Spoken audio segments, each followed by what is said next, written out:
Alright, SlimmBob here. Time for another video. I know this is late, by the way, but yeah, I thought I've got to make an E3 video. I mean, I did kind of follow it quite well, so I don't normally follow E3, but this year, 2011, I kind of tuned in quite a lot, and I thought I'd give my thoughts on what I found exciting. So here's my kind of top 5 list, like my top 5 moments from E3. Alright, I've got to mention some stuff. So, the Wii U, right? That isn't on this list, right? And there's a reason.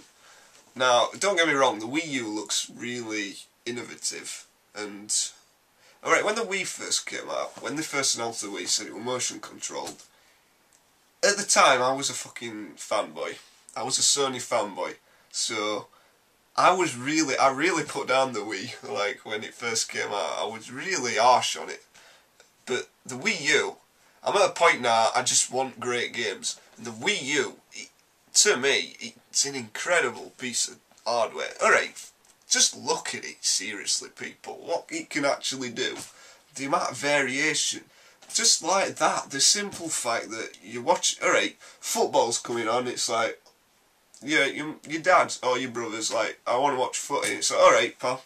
And you can just play it on the controller. You can play a game.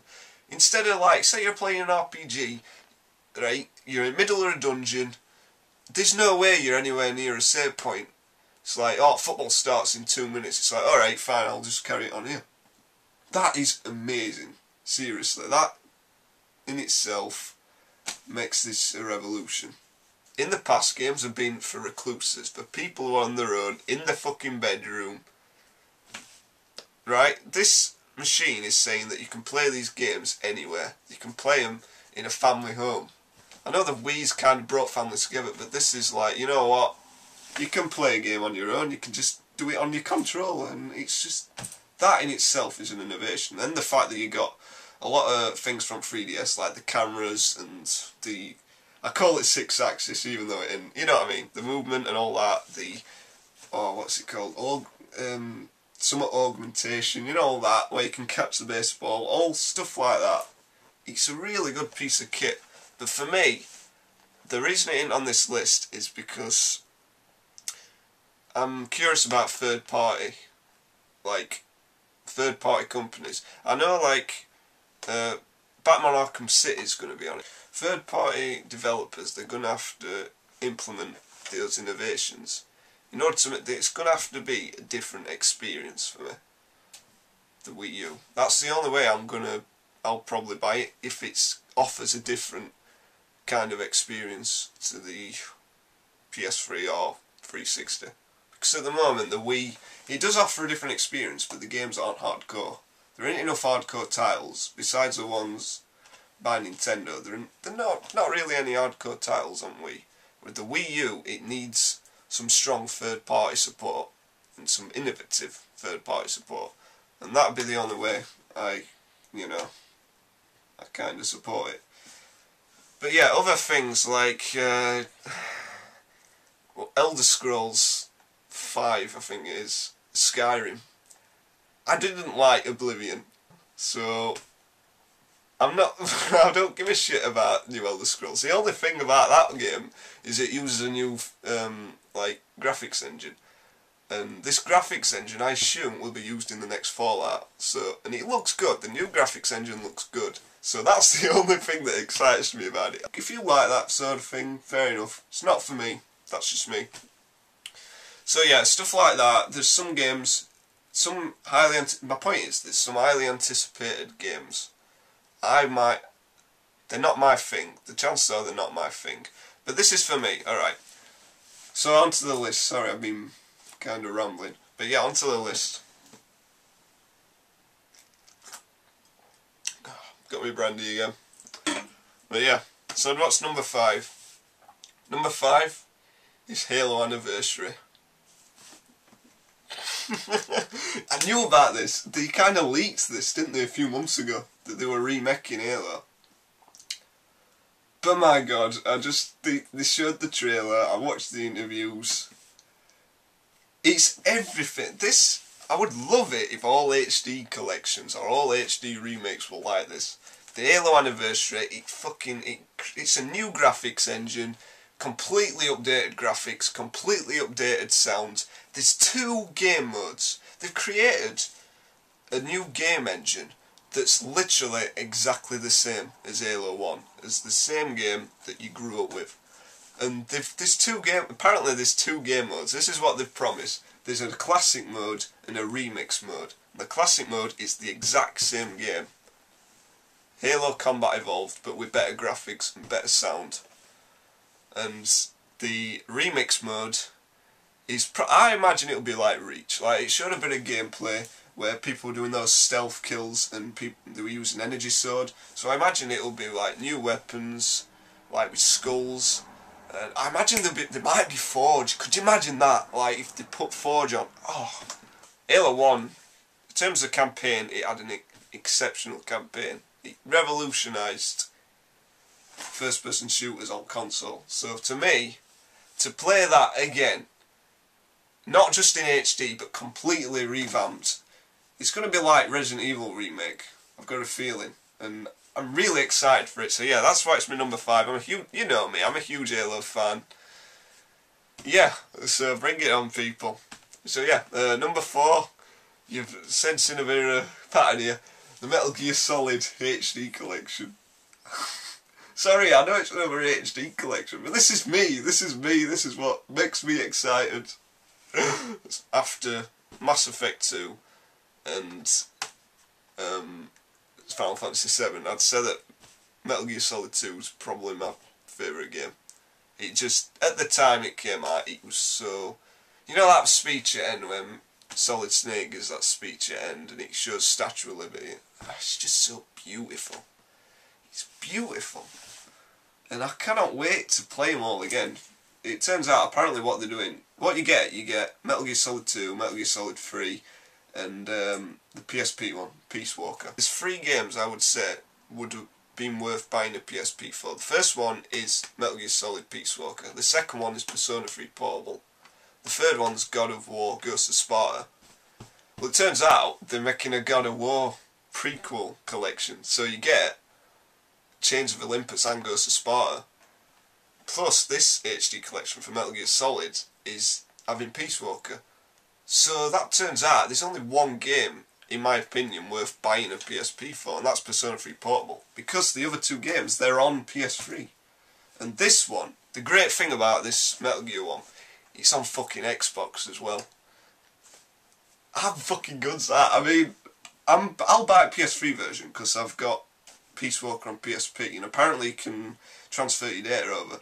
But I've wanted so many mates, so many people to give Metal Gear a chance on you know, people who own an Xbox, and it's like, well, I don't own a PS3. Well, I don't own a PS2. And it's like, well, shit, you own an Xbox. Well, now they have a chance to experience these fucking classic games, and that is brilliant. That I'm right chuffed. So yeah, Metal Gear Solid HD collection. Apparently they're updating the textures and, you know, redoing the sound, so it's going to be great. Trophy support, all that. It's a standard thing, but for me, that is a dream come true for me.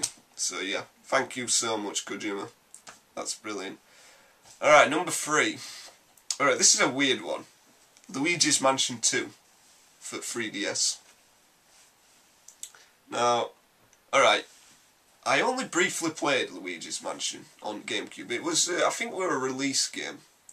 Basically what it is, you play as Luigi, clearly, and you're like in a haunted house, and you're using like this Ghostbusters style vacuum cleaner to like get ghosts, and you're like pulling them about and stuff. And Luigi's Mansion, when I played it, because Ryan, my mate Ryan, if you're watching, he has a GameCube and he had Luigi's Mansion, and I played it years ago, and that was the first time, because I was a fucking right fanboy then, and that was the first time I thought, I want this game.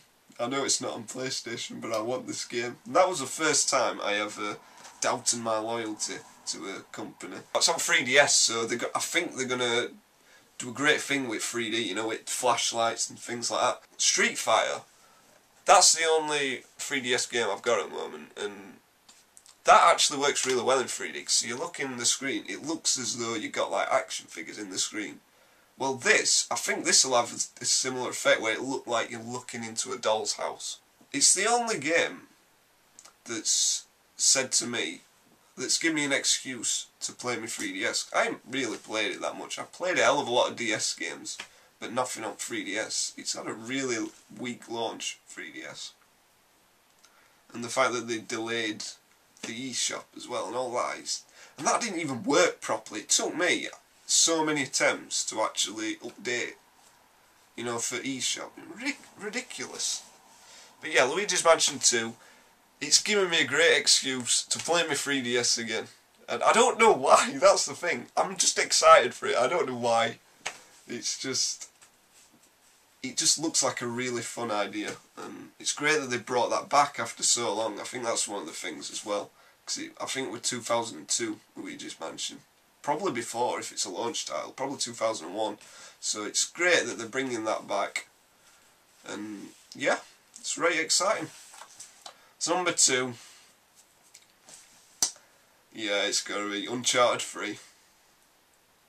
I mean, it's not as though it were a shock. We've already known about Uncharted 3 for so long.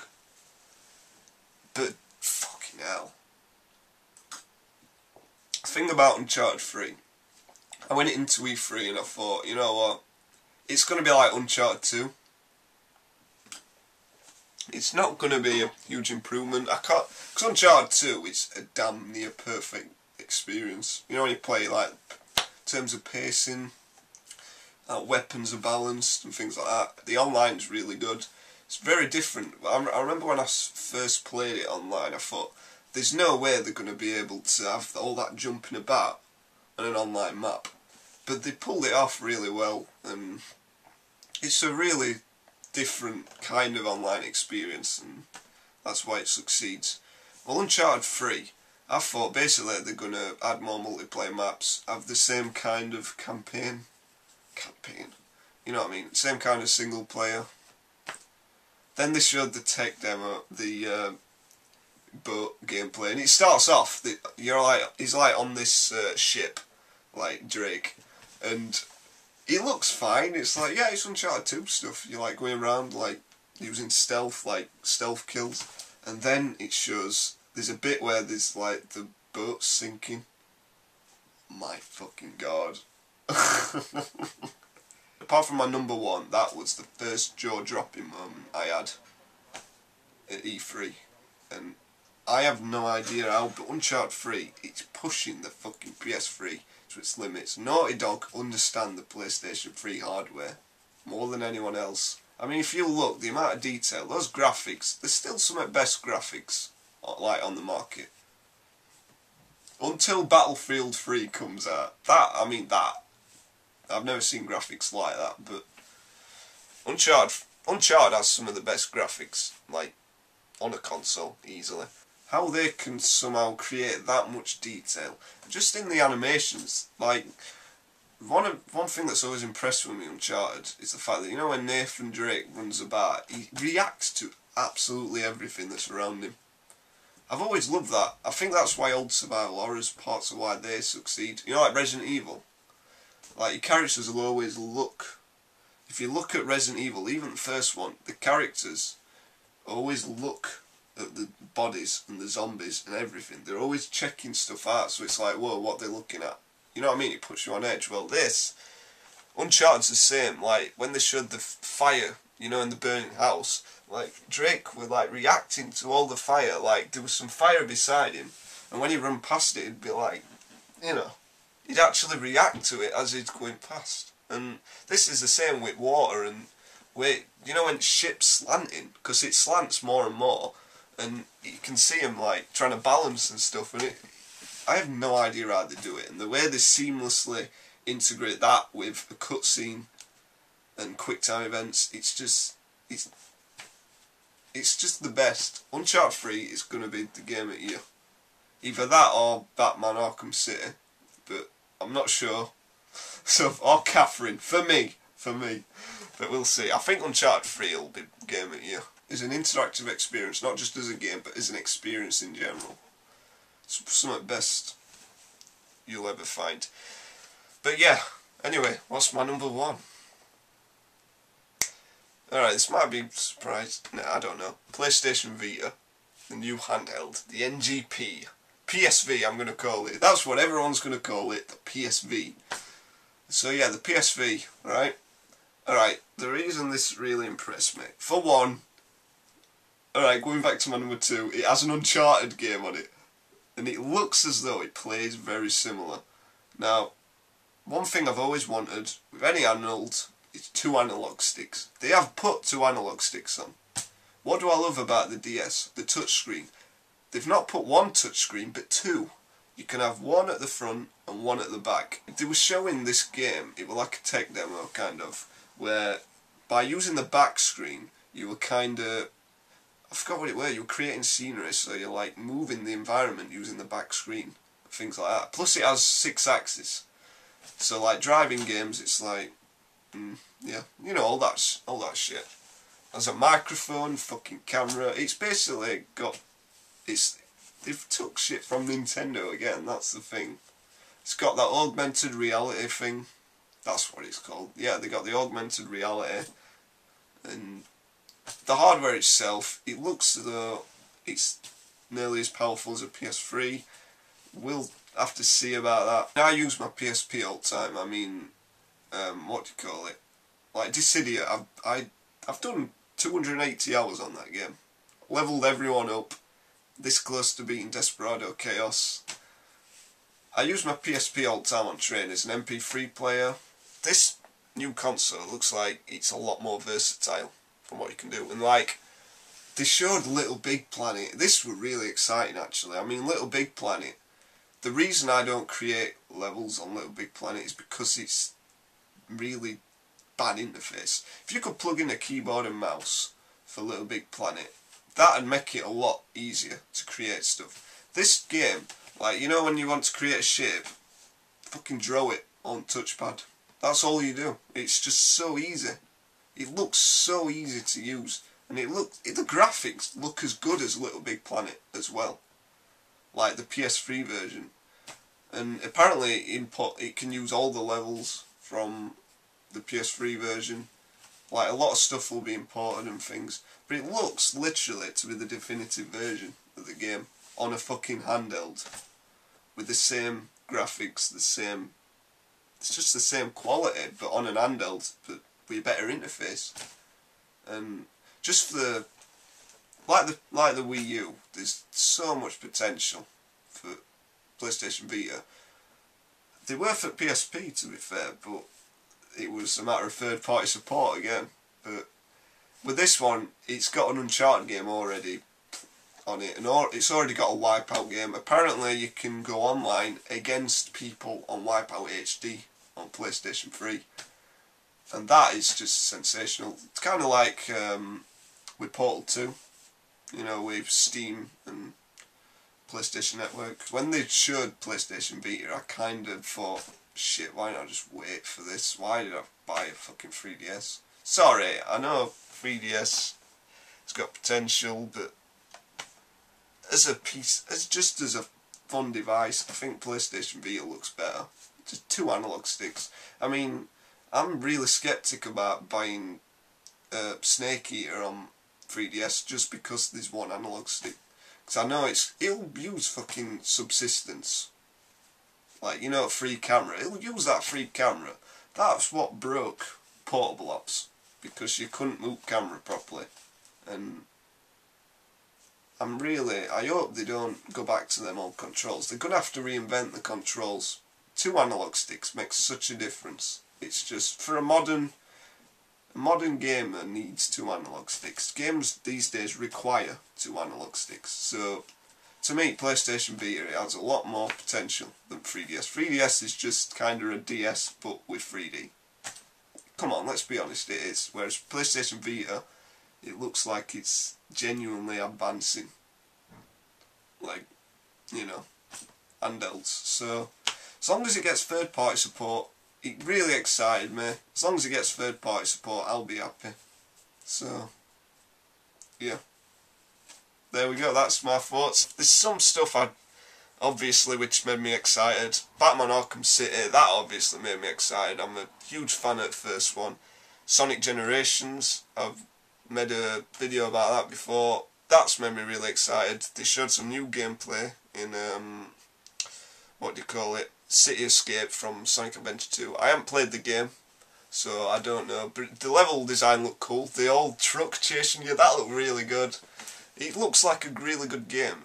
The modern stages look like typical modern stages, but the classic stuff, it looks pretty good. So definitely at least 15 steps in the right direction.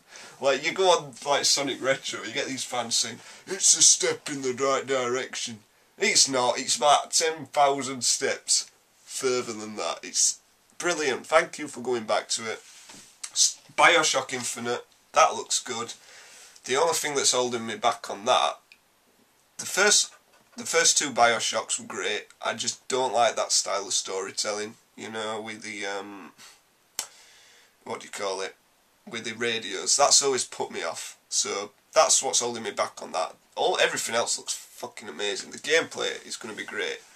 It didn't quite make the list because, I don't know, these 5 things excited me slightly more.